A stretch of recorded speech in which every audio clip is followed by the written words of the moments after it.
Hey, everybody. Welcome to the Strong Life Podcast. I am with an amazing guest, and this is actually the first ever lady of the Strong Life Podcast, Jill Miller of Yoga Tune-Up, and we're going to be crushing a couple of things here. We're going to be talking about yoga. We're going to be talking about overcoming self-imposed limits, obstacles in life and business, and we're going to talk about really just getting after it, kicking ass, and taking names in life, even when you are busy, such as being married, having a kid, running a huge business, doing all these awesome things, and really having no excuses. So, Jill, thanks for making the time. I know this is, there's a lot of things going on, so thanks for your time. It's a total amazing thing to represent the X chromosome for the first time on your podcast. It's like I feel like a queen. No pressure.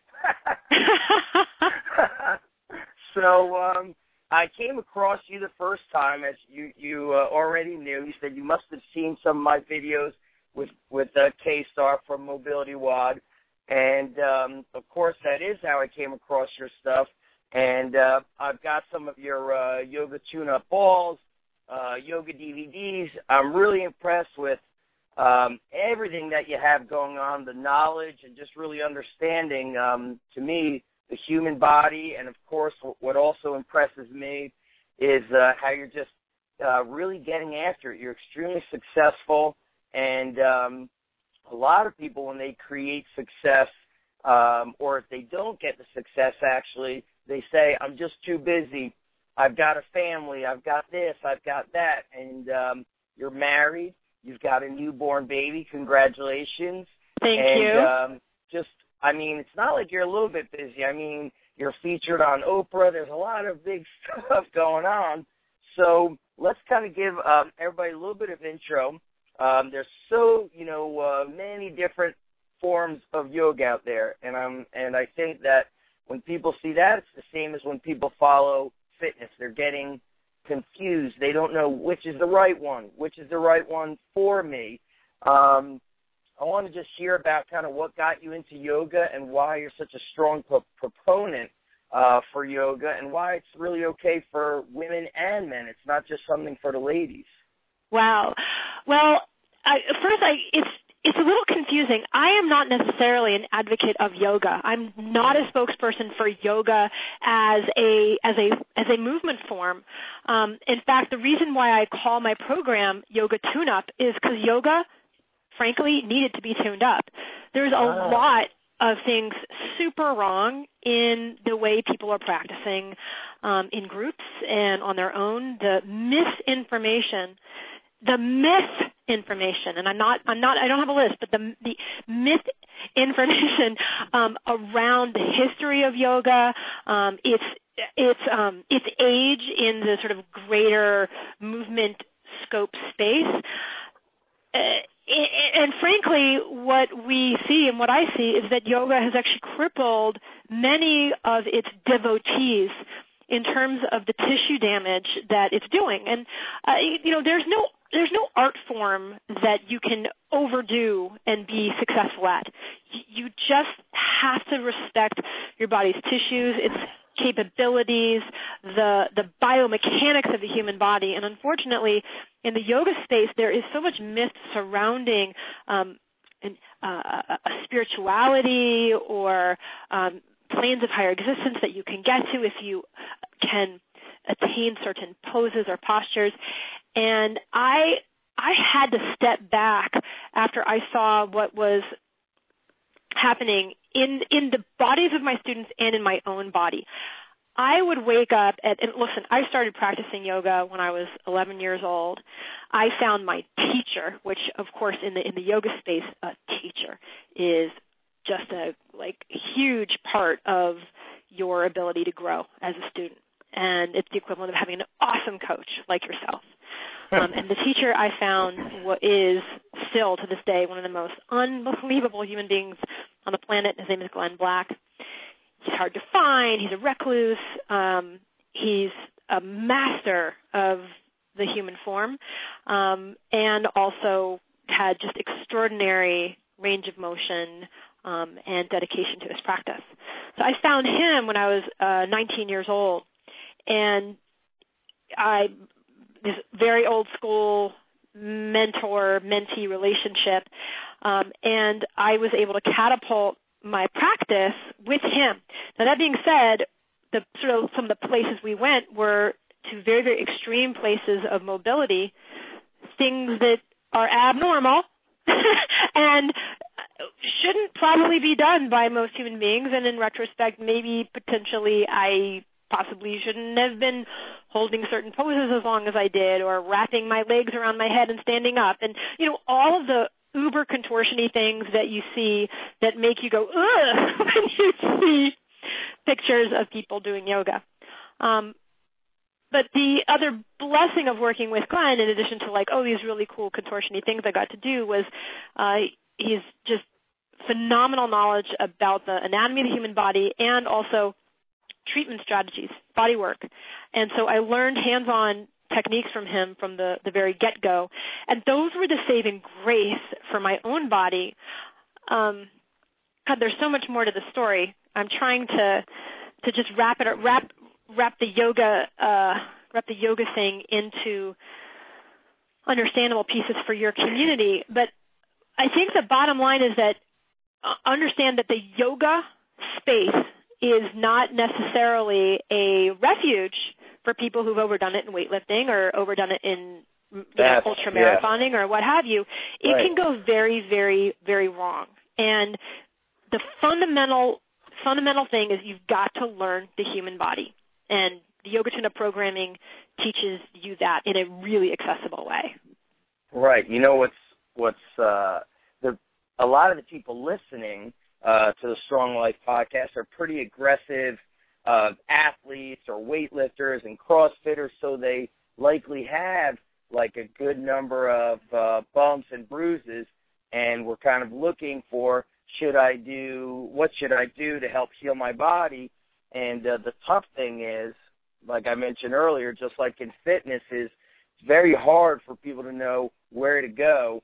And if they kind of go to Yoga Tune-Up, I know you have pose of the day, and you have things where you're educating people. How, what are some, I guess if we said these are things you need to look out for if you're doing it the wrong way, are there things that people should be looking out for? Somebody recently mentioned to me, they said, many yoga instructors are like fitness coaches. They kind of focus on what they're good at and avoid what they're not as good at. So that, it could move you into almost like the direction of you doing a CrossFit coach who's great at doing body weight or great at doing weightlifting. That's where they focus. What are some things that kind of we should be, keeping an eye out for to feel or understand if we're doing this the right way, aside from just following what you say? Right. Everything that I say is correct, by the way. No, I'm very open to new knowledge. I'm always trying to learn. That's one of the reasons why I go into a lab every year and work with cadavers. I am never done uncovering and discovering the human body and, of course, all that comes with it, the mind, the emotions, the heart. One of the things that I think is critical for anybody to, in any of these movement-based spaces, to be aware of is that you need to build body awareness. You need to learn how to feel your own body and to sense your own body and to sense your body's signals and its language. And I don't mean this is not woo at all. This is about honing your body sense, honing your proprioception and your interoception. You are peppered with specialized sensory nerve endings that give you an idea of where you are located on the inside of your body. This is your body mapping hardware. And overtraining, overuse, underuse, misuse, or abuse, unfortunately, keeps us blind to our own tissues. And I call these body blind spots. So our bodies are just loaded with these body blind spots. And what Yoga Tune-Up is really good at doing is helping heighten your sense of proprioception and making you more aware of how it is you move so that you can do your thing better, whether it's yoga or Pilates or weightlifting or training for sport like soccer or hockey. Hello, LA Kings. Thank you very much. Any of these, thank you. Sorry, New York people. I'm very happy about the Kings win. Or anything that you like to do, because what you can't see, what you can't sense will hurt you in the end. I promise you. These are injuries just lying in wait, waiting to spring up on you. Proprioception, your body sense, interoception, even subtler sense, these are teachable and trainable. And then the whole yoga tune-up programming, our movement-based work, our soft tissue conditioning with yoga tune-up balls, all of this helps to highlight your ability to locate yourself. And I just think that that's a righteous purpose, so that you're less accident-prone and you're more proficient in your ability to express your own movement patterns. Yeah, so, for the people listening, Jill, when she talks about yoga tune-up, if you've never seen any of her videos, she's got different kinds of, I guess for, the layman's term for people listening would be different balls. They're yoga tune-up balls, but they're different than a lacrosse ball or a baseball that I was using. They kind of like mold with your body and still get into those soft spots. And I've been getting more and more aggressive with using the yoga tune-up balls, just in general, mobilizing. What have you found, just through your experience of working? You're working with a wide array of clientele, both online, offline. What have you found to be like the sweet spot for how people should go through their day with regards to implementing any kind of mobility as far as like time and frequency? What do you find? Best to do it in the morning, best to do it after you train? What have you found to be really successful? I think the key is variability throughout the day. It would be great if I could give you a formula. All right, 8 minutes in the morning, 12 minutes before your lunch. You've got to input more stimulation throughout your day that creates novelty in the way you move. And, like if you read a women's magazine, they'd be like, hey, take the stairs. But take the stairs, park your car further away, walk sideways, walk backwards, crouch down, get down on the floor. And, when you're playing with your kid, think about your mechanics. Think about how your shoulder is integrating with your rib cage when you're, crawling with them, or picking up the grill, folding over. I saw you had a video of you were flipping, skirt steak, which is basically cow diaphragm. How are you managing all those little things? All the little stuff adds up. It all matters. All of it is nutrition for your body. The way you move your body is body nutrients. And it's like you want to have opportunities to keep tricking. It's like cross-training in your life, right? Like that, a cross-trained athlete typically is more versatile and just has more ability to react to different stimuli. You are the same way. So, of course, you're the same way, but your life should be that. So that's what I would say in terms of a formula. With the yoga tune-up balls, like you mentioned, these are grippy, pliable rubber balls that don't create bone bruising. They're like little rubber scalpels. You can get around corners of bones that are very, very sort of corners of joints where you have a lot of nerve-rich areas that, again, this is all about bringing this proprioception to the fore. So you increase your body sense where your body moves at your joints and get rid of, scar tissue or painful areas within your soft tissues. So the balls, I view them in the same way as I view flossing my teeth. Like, Zach, what would happen to you if you didn't floss your teeth for a week? Your teeth would be hurting. and when you flossed, have you ever gone a week without flossing and then you flossed? Yeah, it's like it feels great when you do it. And I've even heard you could equate it to other things. Like one coach told me that he had avoided flossing. I can't remember what the time frame was, but he said I just never, was flossing my teeth. And he said, now that I floss my teeth regularly, he said I don't get colds as much. I had, like, runny noses. And I know we're, like, getting a little, like, talking about these details, but when you talk, Jill, you're like, and I saw your video of you flipping over a steak, and that counts. And when you're playing with your kids, that counts. And what I always tell people is the expert and the passionate person kind of never shuts off their the way they're thinking. So the way I hear you talking is like you should be mobilizing throughout your day, and you should be taking into account not just that, but how you eat, your fluids that you're taking in, and all of these things. Basically, there's like not one thing that's going to do the fixing.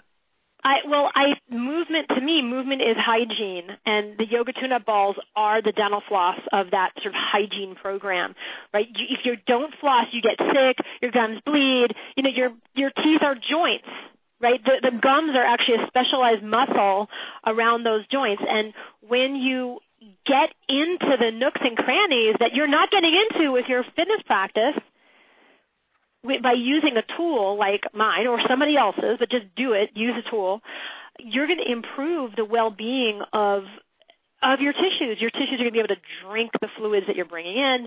You're going to be able to have a better flushing of the trash that your cells are creating.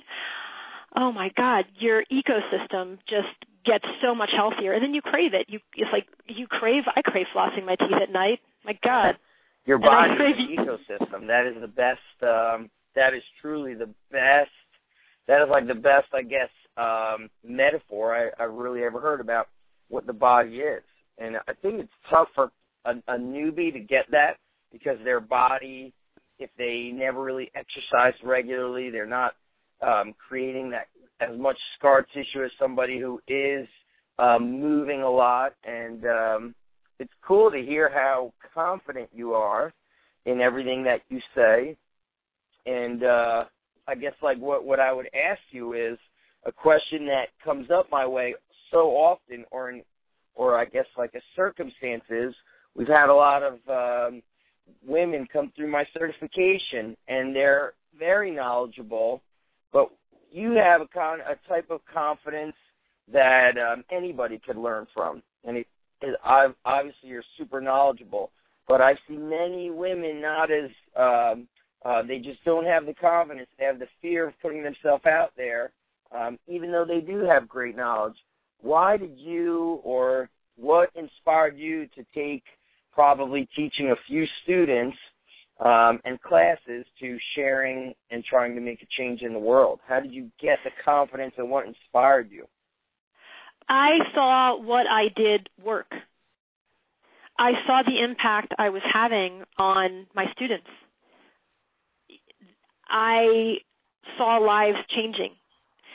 And I was prodded by many different sources to replicate myself, including a friend of mine who used to be a world champion female natural bodybuilder, Maura Barclay, including my one of the heads of Equinox Fitness Clubs, which is one of the clubs I create programming for, and I've been working with them for over 9 years, LaShawn Dale, including my, at the time, was boyfriend. He's my husband now, but he was like, you've got to bottle this. And I was, and by the way, my teacher, Glenn, this is not his thing. He never wanted to like be on the road show, didn't want to have his name in newspapers and magazines, but I'm just a very outgoing person, and I think that my sort of need for large interaction is very satisfied by being a group teacher and then also being in media and being able to reach more people.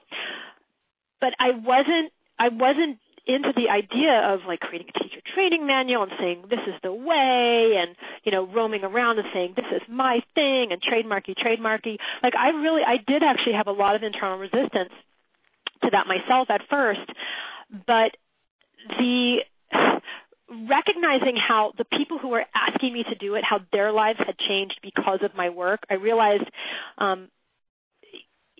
it wasn't right for me to sort of hoard this. Right, it wasn't right for me to hold it back, and that I actually had an opportunity to influence a paradigm shift in the larger group fitness and yoga space. And now I see it, because of my relationship with Kelly, being able to trickle into the athlete space as well. And the sky is the limit. I just feel like you can set anything in motion if you have faith in yourself and you trust yourself. And I do. And while I hear anyone's hesitancy around wanting to really go big, sometimes it comes back to, am I good enough? Will people believe me? Issues of self-esteem, come up. And, at times I definitely wrestle with issues with self-esteem, but I never wrestle with confidence. Like, I know what I'm doing works. So I just can look at a million emails in my inbox that say, this has changed my life. I haven't even met you. And using your balls, I don't have to have surgery. Using your balls, I'm off of antidepressants. I'm writing a book about this. It's called The Role Model, which has stories from people from all over the world whose lives have changed because of my methodology. So I think that being in relationship with your work and being in relationship with the individuals who reflected back to you, letting that help build your confidence and build your belief in yourself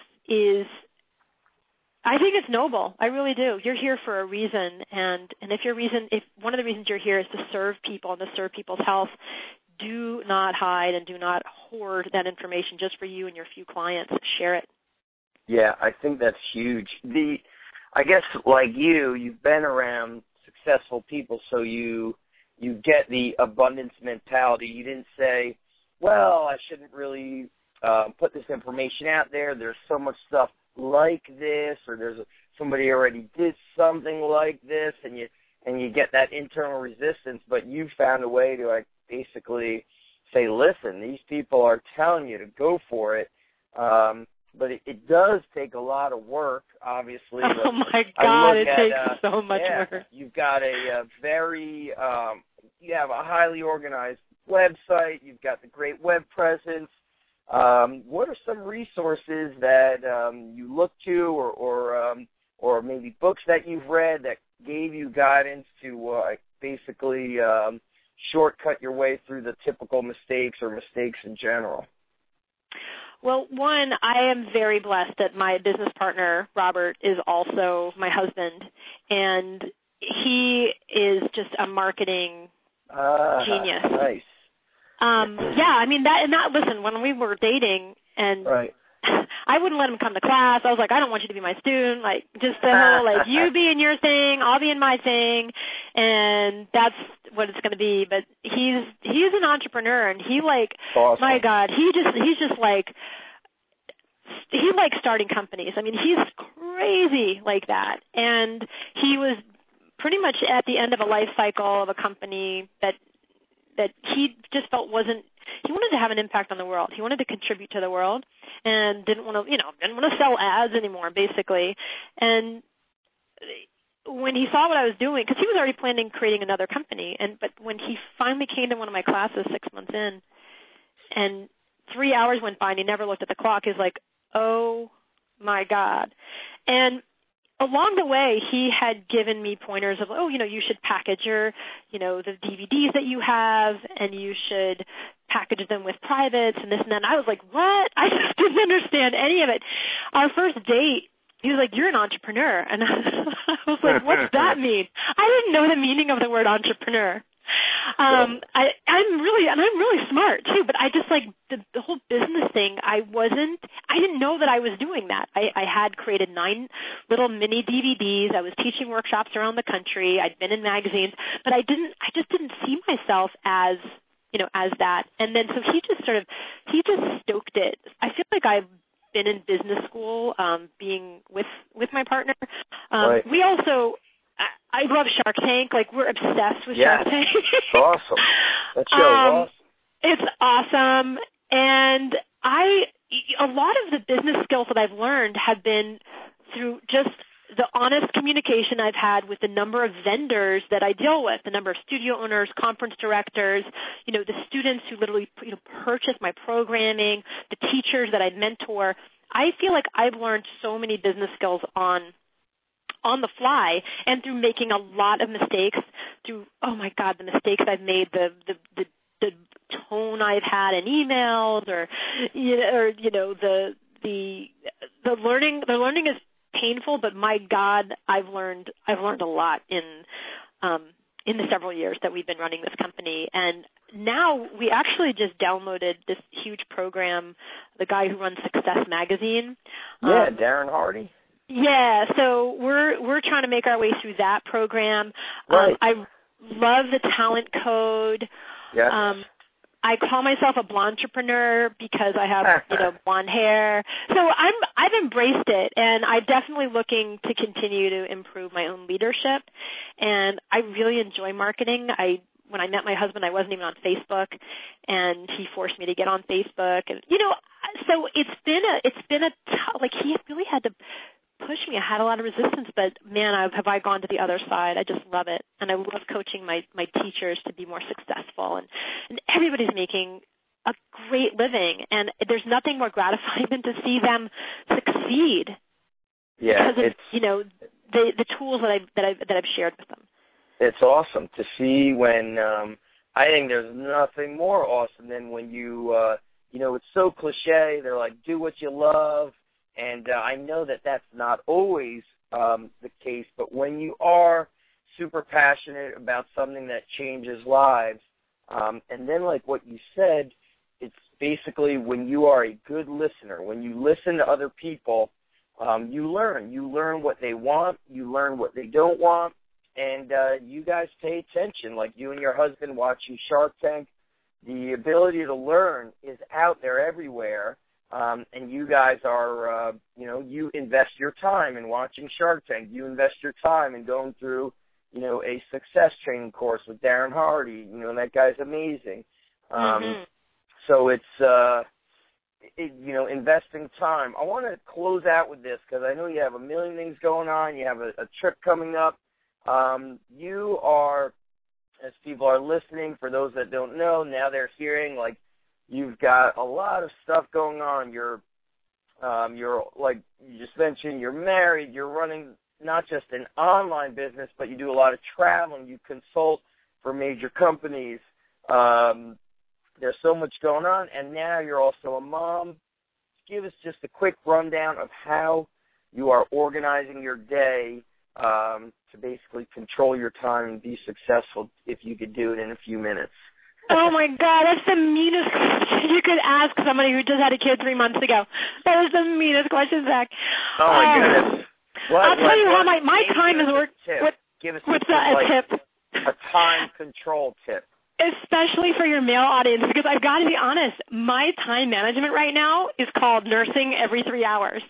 So I don't know how many of your listeners are gonna relate to that. But knowing that I have these 3 hour, like my life is in these 3 hour chunks, and then that means I have about 2 hours of about a total of 5 workable hours per day, because of the amount of energy that goes into that and the diapers and so right now I get a workout in at some point in the late morning, and that could be 20 minutes, it could be 45 minutes.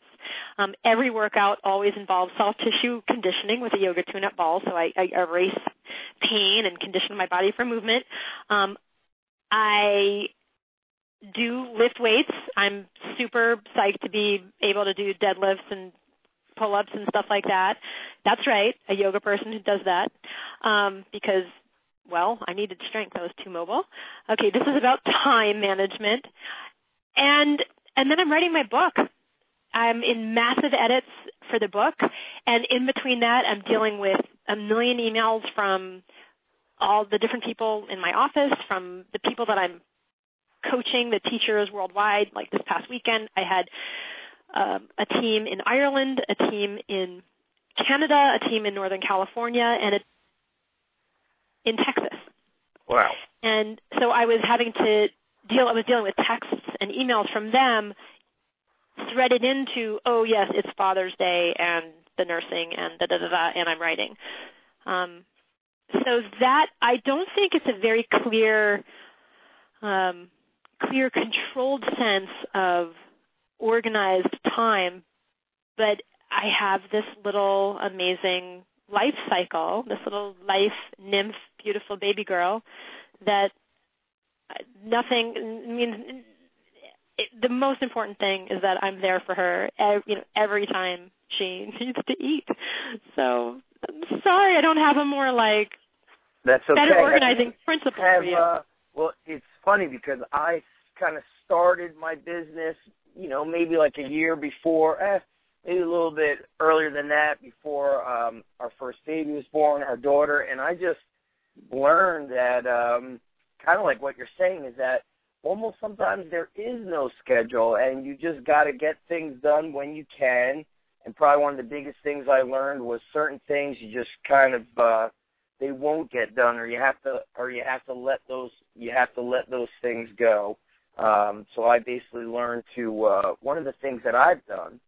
This is tough at this stage for you though. Is just I wake up a good hour and a half, usually an hour and a half before anybody in the house is moving, and I get a lot of my work done before there's like a noise in the house. And that at your stage of a parent, that's not really possible. But down the road, that is like that. Tony Robbins has that. Always says you have your hour of power in the morning. And but I've learned, like you, is that it's a little chaotic, but you learn what's really super important, like what you just said, family. Oh my gosh! Yeah. Without a doubt.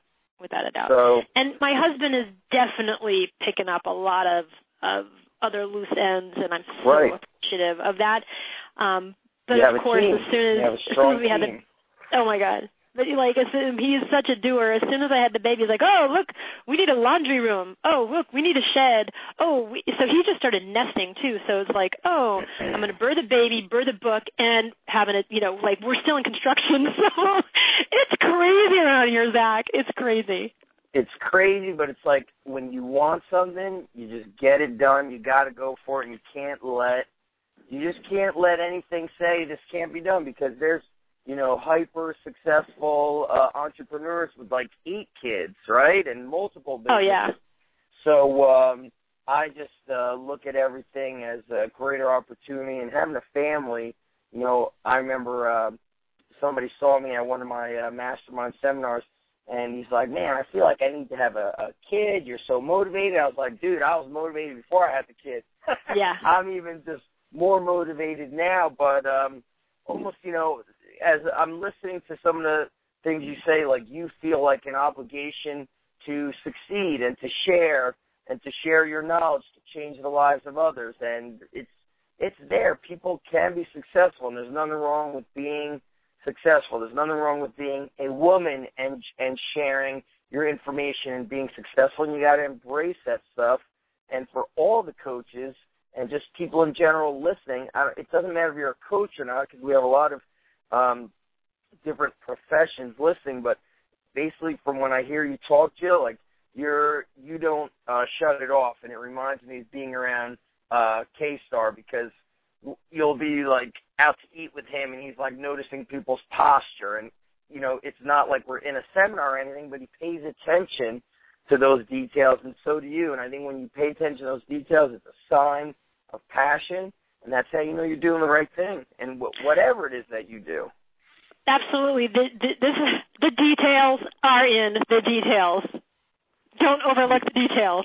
You will miss them. Yes. Pay attention to details, like the Navy SEALs always say. So this was awesome. I don't want to keep you. We're going to definitely crush a part 2 and delve deeper into how we could better take care of our bodies. I also want to get into not just the yoga tune-up progressions and the yoga tune-up balls. I'm using them. I'm going to share some videos. I'm actually using it a lot on my ankles, my hips, my glutes, and trying to heal up my banged-up body. But I also want to talk to you about things you've learned through the years with your nutrition, And you shared a lot of insight into being successful. So we're gonna leave part 1 at that, and people are gonna have to come back for a part 2. But how can people connect with you, Jill? What's like the best way that you prefer people to connect with you and learn from you? Yoga Tune-Up on Twitter or Instagram or on Facebook. My website is yogatune-up.com. That's all one word. You can also find me through my greater company, which is tuneupfitness.com. Of course, I'd love for you to go over to Amazon and pre-order the role model. That's a great way to find out more about the methodology and the stories of these people's lives, so many people who have erased their own pain and changed their whole notion of healthcare into self-care healthcare. You got to do it. You have to, in today's day and age, you just got to be able to take care of yourself. I guess, like, common day medical practice is so old school, it makes me nuts. So when is your book due? And I'm going to buy a bunch of them and gift them to people. When is your book due to release? It's coming out September 23rd, and my publisher is Victory Belt, nice. The same publisher that did Kelly's Sup a Leopard and his upcoming Ready to Run. Yeah, they're awesome. These guys are they're curating. I just got to do a plug for them, because the stuff that's coming down the pipeline from this publishing company, it's like curating the most amazing movement technicians on the planet and bringing it into gorgeous book form for the masses. It's such a privilege to be a part of this publishing community. Awesome. So I'm excited for that. Like I said, I'm going to buy a bunch, and I love gifting people with awesome books. And I'm going to highly recommend to everybody to pick up the Yoga Tune-Up balls. I picked mine up from your website, but I see them on Amazon. So people definitely check out yogatune-up.com and follow Jill. Jill, thank you so much. We're going to crush a part 2 down the road. And thank you so much for your time. You're awesome. It's been a blast. Thanks, Zach. Cool. Thanks, everybody, for listening to the Strong Life Podcast.